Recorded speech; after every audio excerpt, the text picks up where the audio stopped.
आज का बाइबल का वचन निर्गमन ग्रंथ अध्याय 2 वचन 1 से 15 और आज के सुसमाचार सन्मति के अनुसार अध्याय 11 वचन 20 से 24। निर्गमन ग्रंथ अध्याय 2 वचन 1 से 15। लेवी वंश के एक व्यक्ति ने एक लेवी वंशी कन्या से विवाह किया। उसकी पत्नी गर्भवती हुई और उसके एक पुत्र उत्पन्न हुआ। माता ने यह देखकर कि बच्चा कितना सुंदर है, उसे 3 महीनों तक छिपाए रखा। जब वह उसे और अधिक समय तक छिपा कर नहीं रख सकी तो उसने बेंत की एक टोकरी ले ली और उस पर चिकनी मिट्टी और डामर का लेप लगाया। उसने उसमें बालक को रखकर उसे नील नदी के तट के सरकंडों के बीच छोड़ दिया। बालक की बहन कुछ दूरी पर यह देखने के लिए खड़ी रहा करती थी कि उस पर क्या बीतेगी। फिरौन की पुत्री नील नदी में स्नान करने आई। इस बीच उसकी सखियाँ नदी के किनारे घूमती रही। उसने सरकंडों के बीच उस टोकरी को देखा और अपनी दासी को उसे ले आने को भेजा। उसने उसे खोल कर देखा कि उसमें एक रोता हुआ बालक पड़ा है। उसे तरस आया और उसने कहा, यह इब्रानियों का कोई बालक होगा। बालक की बहन ने फिरौन की पुत्री के पास आकर कहा, क्या मैं इब्रानी स्त्रियों में से किसी दाई को बुला लाऊं जो आपके लिए इस बालक को दूध पिलाया करे। फिरौन की पुत्री ने उत्तर दिया, हाँ यही करो। लड़की बालक की माता को बुला लाई। फिरौन की पुत्री ने उससे कहा, इस बालक को ले जाकर मेरे लिए दूध पिलाओ, मैं तुमको वेतन दिया करूँगी। वह स्त्री बालक को ले गई, उसने उसे दूध पिलाया। जब बालक बड़ा हो गया था तो वह उसे फिरौन की पुत्री के पास ले गई। इसने उसे गोद लिया और यह कहते हुए उसका नाम मूसा रखा कि मैंने उसे पानी में से निकाला।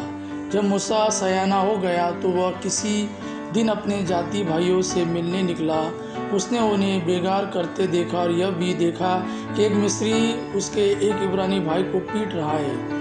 मूसा ने इधर उधर दृष्टि दौड़ाई और जब उसे पता चला कि वहाँ कोई दूसरा व्यक्ति नहीं है तो उसने मिस्री को मारकर बालू में छिपा दिया। वह दूसरे दिन फिर निकला और उसने 2 इब्रानियों को लड़ते देखा। उसने अन्याय करने वाले से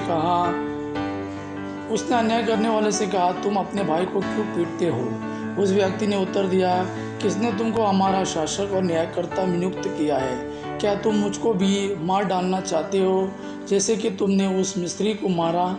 मूसा यह सोचकर डर गया कि यह बात फैल गई है। फिरौन को भी इसका पता चला और उसने मूसा को मार डालना चाहा। मूसा फिरौन के अधिकार क्षेत्र से भाग निकला और मिद्यान देश में बस गया। आज का सुसमाचार सन्मति के अनुसार अध्याय 11 वचन 20 से 24। यीशु नगरों को धिक्कारने लगे जिन्होंने उनके अधिकांश चमत्कार देखकर भी पश्चाताप नहीं किया था। तुझे रे कोराजिन, धिक्कार तुझे रे बेथसाइदा, जो चमत्कार तुम में किए गए हैं यदि वे तीरुस और सीदोन में किए गए होते तो न जाने कब से ठाट ओढ़कर और भस्म मारकर उन्होंने पश्चाताप किया होता। इसलिए मैं तुमसे कहता हूँ, न्याय के दिन तेरी दशा की अपेक्षा तीरुस और सीदोन की दशा कहीं अधिक सहनीय होगी। और तू रे कफरनहूम, क्या तू स्वर्ग तक ऊंचा उठाया जाएगा? नहीं, तो अधोलोक तक नीचे गिरा दिया जाएगा। क्योंकि जो चमत्कार तुझ में किए गए हैं यदि वे सोदोम में किए गए होते तो वह आज तक बना रहता। इसलिए मैं तुमसे कहता हूँ, न्याय के दिन तेरी दशा की अपेक्षा सोदोम की दशा कहीं अधिक सहनीय होगी। यह प्रभु का वाणी है। प्रभु को धन्यवाद। आबा पिता की महिमा और पुत्र यीशु का प्रेम आप पर सदा सर्वदा बना रहे। आमीन।